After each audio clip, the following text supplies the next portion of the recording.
Can he keep his nerve? You bet he can! And Indonesia have the lead 5 minutes before the break. Subscribe channel ini dulu, agar gak ketinggalan update terbaru, dan bagi yang sudah, bersiaplah untuk merasakan sensasi berita terhangat seputar Timnas Indonesia.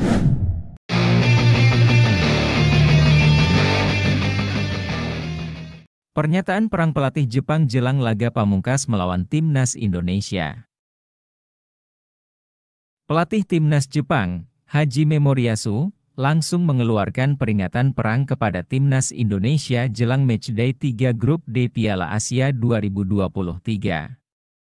Rekor 11 pertandingan tanpa kekalahan Jepang terhenti di Education City Stadium, Al Rayyan, Qatar. The Samurai Blue disikat singa Mesopotamia dengan skor 1-2. Kekalahan ini membuat Timnas Jepang harus tertahan di posisi 2 klasemen sementara Grup D Piala Asia 2023. Mereka belum bisa memastikan diri untuk lolos ke babak 16 besar turnamen tersebut. Pada laga terakhir, Jepang akan berhadapan dengan Indonesia di Al Thumama Stadium, Doha, Qatar pada Rabu 24 Januari 2024. Moriyasu menegaskan, timnya harus menang dalam laga tersebut.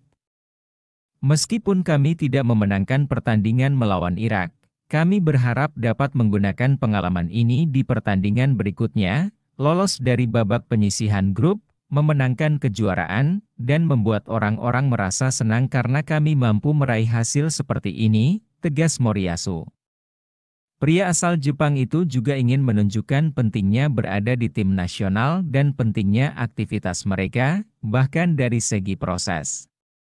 Senada dengan sang pelatih, gelandang Takefusa Kubo juga menginginkan timnya meraih kemenangan meski berpotensi bersua dengan timnas Korea Selatan di babak selanjutnya.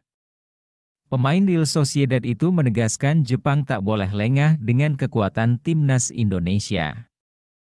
Jika kami berpikir untuk bermain melawan Korea Selatan selanjutnya, kami akan terpikat oleh Indonesia. Pertama-tama, kami ingin fokus pada pertandingan melawan Indonesia, tutur Kubo. Jika kami menang, itu akan menjadi gunung yang sulit untuk didaki. Ini mungkin sulit, tetapi kami hanya perlu menang pada akhirnya. Hari ini adalah pelajaran yang baik bagi kami, dan kami semua perlu memikirkan detailnya, seperti serangan kami strategi, tandasnya. Alhamdulillah, kabar baik datang ke Timnas Indonesia jelang pertandingan melawan Jepang. Jelang laga terakhir Grup D Piala Asia 2023, skuad Garuda kemungkinan besar bisa diperkuat oleh Ramadan Sananta.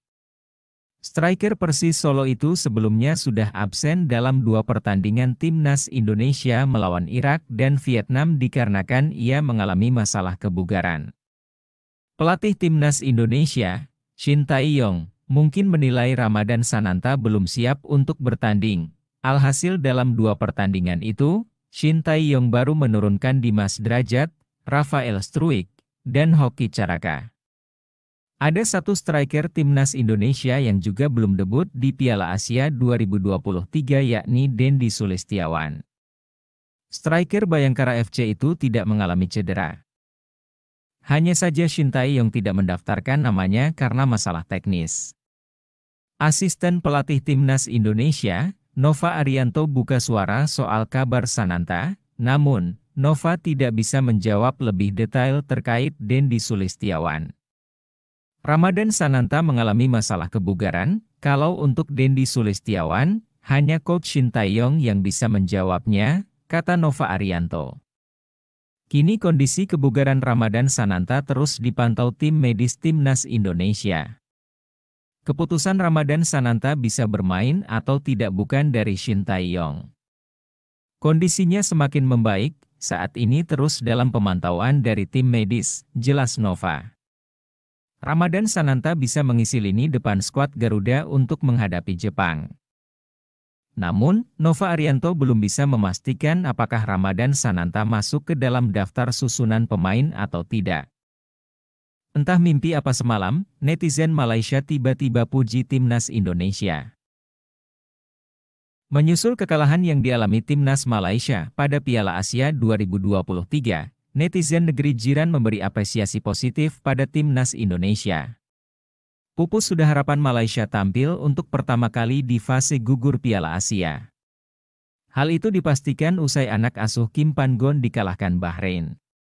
Malaysia gagal meraih poin dari 2 laga dan dipastikan bakal menjadi penghuni dasar klasemen Grup E Piala Asia 2023. Meski masih memiliki 1 laga lagi melawan Korea Selatan pada laga terakhir babak penyisihan yang akan berlangsung 25 Januari. Netizen Malaysia yang tampak kesal dengan performa tim kesayangannya beralih memberi pujian kepada penampilan timnas Indonesia. Patut malu dengan Indonesia yang lebih memiliki identitas, berani main umpan pendek, ada variasi ketika menyerang, tak seperti Kim Pan-gon ini, kata salah satu netizen membalas sebuah ulasan laga dari sebuah media Malaysia. Indonesia itu kalau lihat pemain-pemainnya lari seperti kemana-mana. Sepak bola saat ini lebih pada performa atlet, kekuatan kebugaran, kalau berlari sudah kepayahan memang tidak bagus, imbuh warganet lain. Netizen-netizen Malaysia juga memaparkan sederet fakta pemain-pemain Indonesia di Piala Asia, seperti soal pemain termuda dan keberadaan pemain-pemain di luar negeri. Indonesia main dengan jiwa. Pemain pun ramai berkelana ke luar negeri. Kita, Lukman itu sibuk dikecam. Cuit netizen lain mengekspresikan kekesalan sembari membandingkan Malaysia dengan Indonesia. Jujur saja Indonesia punya tim bahkan skuad termuda, main lebih baik dari Malaysia. Itulah realitas pahit yang harus ditelan pecinta harimau Malaya, tulis netizen lain.